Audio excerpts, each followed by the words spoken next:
बस की नहीं है।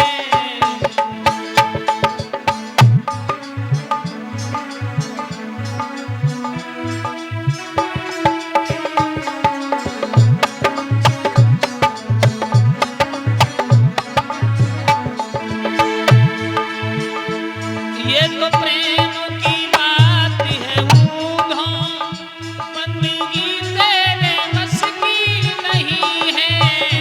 ये तो प्रेम की बात है ऊधों, बंदगी तेरे बस की नहीं है। यहाँ सर्दे के होते हैं सौदे, यहाँ सर्दे के होते हैं सौदे। आस भी इतनी सस्ती नहीं है।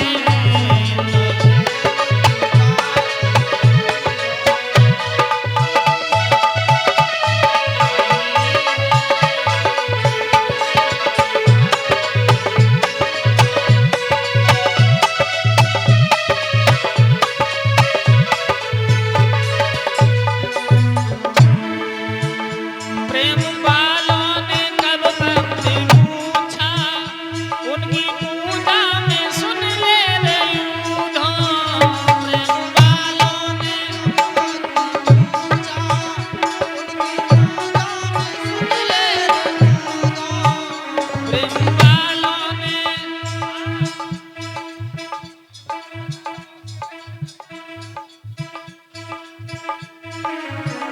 प्रेम वालों ने कब वक्त पूछा, उनकी पूजा में सुन ले रे यूधों। प्रेम वालों ने कब वक्त पूछा, उनकी पूजा में सुन ले रे यूधों। यहाँ दम दम में होती है पूजा, यहाँ दम दम में होती है पूजा। यहाँ दम दम में होती है पूजा। सर झुकाने की फुर्सत नहीं है। ये तो प्रेम की बात है ऊधों,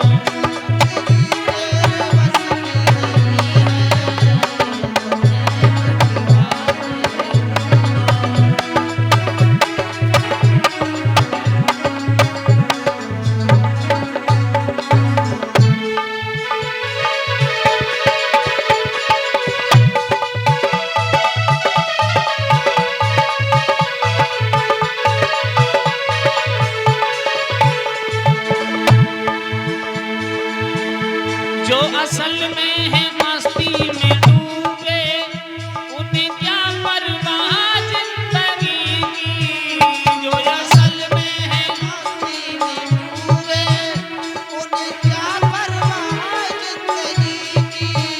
जो असल में है मस्ती में डूबे, उन्हें क्या परवाह जिंदगी की। जो असल में है मस्ती में डूबे, उन्हें क्या परवाह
व्रज में भगवान इस तरह से बाल लीला कर रहे हैं और भगवान श्याम सुंदर के दर्शन सभी गोपांगनाओं ने किए हैं और सभी गोपिका अपने अपने घर आई हैं। इस तरह से भगवान ने महारास में वो अद्भुत दर्शन गोपांगनाओं को कराए हैं, गोपिकाओं को धन्य कर दिया है मेरे प्रभु ने। सुखदेव जी कहते हैं, हे महाराज परीक्षित, भोजराज कंस कृष्ण को मारने के लिए क्या क्या नहीं कर रहा है। देवऋषि नारद बीड़ा बजाते हुए पहुंचे हैं कंसराज के द्वार पर। सभी देवताओं ने एक बैठक की और कहा कि वृंदावन में जो यमुना है उस यमुना में काला नाग रहता है और उस काले नाग की वजह से यमुना मैया का जो जल है वो विषैला हो गया है। जो पशु पक्षी पीता है वो मर जाता है। उसका नाम है कालीधर और वृंदावन में मेरे प्रभु का अवतार हो गया है। तो सभी देवताओं ने कहा कि इस कार्य को नारद कर सकते हैं, किसी तरह से गोविंद को वहां भेज करके उस यमुना को भी क्यों न पवित्र करा लिया जाए। तो देवताओं ने नारद से कहा कि तुम कंस से कहो कि वो कृष्ण से नील कमल के फूल मंगवाए और नील कमल के फूल दूसरी जगह कहीं नहीं थे, जहां काला नाग रहता था उसी कुंड में थे यमुना, जिसे आज कालीधर बोला जाता है। तो नारद जी कंस के दरबार में पहुंचे। देखिए, जो दोनों तरफ की बात करता है वो इंसान प्रिय होता है। जो दोनों पक्षों की बात करता है, इधर भी हाँ भाई हम तेरे साथ हैं, दूसरे से कर हम तेरे साथ हैं, तो उसे सम्मान को थोड़े दिन ज्यादा मिलता है। और जब उसकी हकीकत खुलती है ना, फिर वो डमाडोल हो जाता है। और जो एक तरफ की बात करता है ना, सच्चा जो होता है वो समाज का बुरा होता है। तो नारद तो भैया दोनों तरफ के हैं, देवताओं से भी मिलके रहते हैं, राक्षसों से भी। देवताओं ने कहा ये संदेशा कंस के द्वारा जाओ तो सही महाराज। तो नारद को कंस गुरु मानता है और नारद को दूर से देखा, कंस सिंहासन से उतरा, बड़ा ऊंचे सिंहासन पर नारद जी को बिठाया। बेटा कंस, तुम्हारे जो काल कृष्ण और बलराम हैं उन्हें मारने के लिए तुमने अनेक राक्षस भेजे, अभी सफलता प्राप्त नहीं हुई। कंस कहने लगा, गुरुदेव, अकासुर, बघासुर, केसी, तृणासुर, सक्तासुर, ना जाने मैंने कितने राक्षसों को भेजा। 3 दिन की उम्र ने तो बहन पूतना को मार दिया उसने। कितने राक्षस भेजे, कोई लौट के नहीं आया। और किसी ने ये नहीं बताया कृष्ण काला है, कृष्ण गोरा है, कृष्ण मोटा है, पतला है, कैसा है। जो गया उसे मारने के लिए, लेकिन उसने कृष्ण को नहीं, कृष्ण ने उसको ही मार दिया। नारद जी बोले, अगर साधारण तरीका है दोनों भाई मर जाएं तो? बोले वो कैसे? अरे कल परसों शिवतेरस है और एक चिट्ठी लिखाओ नंद बाबा को कि शिवतेरस की पूजा के लिए हमें 2 छवड़ियां नील कमल के फूल चाहिए और चिट्ठी भेज दो गोकुल। पहली बात तो कोई फूल लेने नहीं जाएगा। फूल ना आने के जुर्म में कृष्ण, बलराम, नंद और उपनंद यशोदा को कैद करके जेल में डाल दो कि फूल नहीं आए, राजा की आज्ञा का पालन नहीं हुआ, दोनों को पकड़वा लेना। और किसी तरह से हठीला है वो कृष्ण, फूल लेने गया और तुम्हें पता है कंसराज वहां काला नाग रहता है और वो दोनों बालक फूल तोड़ने जाएंगे और वो काला नाग दोनों को डस लेगा और खत्म। कंस कहने लगा, वाह धन्य है गुरुदेव, गुरु हो तो ऐसा हो कि वृक्ष पर चढ़ा के जड़ काट दे। धन्य है गुरुदेव, धन्य है। अरे कंस ने कहा, गुप्तचरो एक सुंदर चिट्ठी लिखी जाए, नंद बाबा सादर प्रणाम, कंसराज मथुरा, कल भोले बाबा की पूजा के लिए 2 छवड़ियां नील कमल के पुष्प चाहिए। यदि फूल नहीं आए तो नंद, उपनंद, कृष्ण, बलराम और यशोदा, रोहिणी सहित सभी को जेल में डाल दिया जाएगा। और चिट्ठी गुप्तचरों को दे। और महाराज वो चिट्ठी पहुंची कहां जाके? नंद बाबा के हाथ। पर वो काला नाग वहां रहता क्यों था? जितनी गहराई से हम आपको कथा समझा के चल रहे हैं ना, शायद बड़े बड़े जो वक्ता होते हैं ना, वो 2 लाख 3 लाख 10 लाख लेते हैं, वो इतनी गहराई को नहीं खोज पाएंगे और ना आपको समझा पाएंगे इस तरह से। वो बहुत चलती कथा कहते हैं और हम एक एक शब्द को समझा समझा। अब वो काला नाग वहां कैसे रहता था? कश्यप ऋषि की 2 पत्नियां कद्रु और विनिता। विनिता के थे गरुड़ जी महाराज और कद्रु के पैदा हुए सर्प। समुद्र मंथन जब हुआ तो राजा बलि को उस बंटवारे में 14 रत्न निकले, श्री रंभा विश्वामित्र यमी शंख गजराज।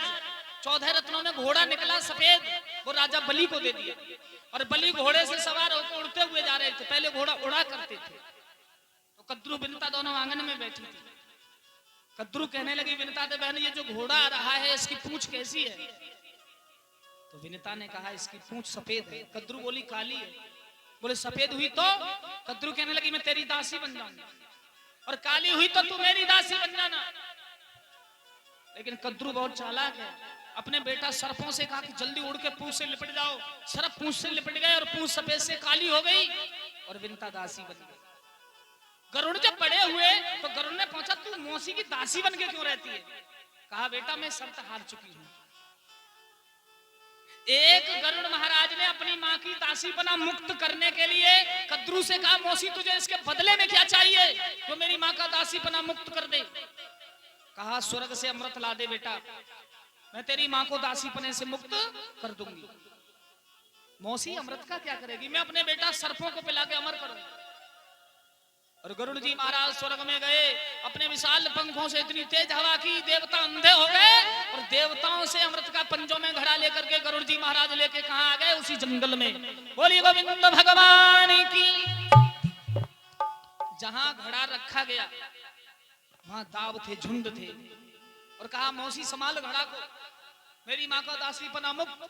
सर्प अमृत नहीं पी पाए, तब तक देवता पीछे पीछे भागे भागे आए और अमृत का घड़ा उठा करके वापस ले गए। महाराज वहां कुछ ओस की बूंदें थी। अब दाव या झुंड जो देहात में होते हैं, सर्प उसे अमृत समझ के चाटने लगे। एक एक जीव से 3-3 4-4 जीव सर्पों की फट के यहां से तैयार हो गए। अब सर्प और गरुड़ जी में युद्ध होने लगा।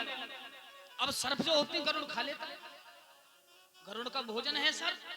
जब युद्ध हुआ तो ये कालिया नाम का जो नाग था वो अपनी दोनों पत्नियों को लेकर के रमणदीप को छोड़ के डर की वजह से जल के सहारे से कहां रहने लगा? यमुना में आकर। और भगवान के हाथ से इसका उद्धार आज होना ही है। चिट्ठी नंद बाबा पर पहुंची, वहीं आ जाइए जहां कथा चल रही थी। नंद बाबा ने चिट्ठी पकड़ी, सोई सर पटक के रोने लगे। यशोदा आ गई, क्यों रो रहे हो?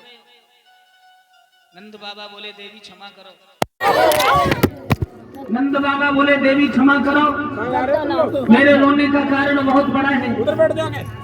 बोले क्या कारण है?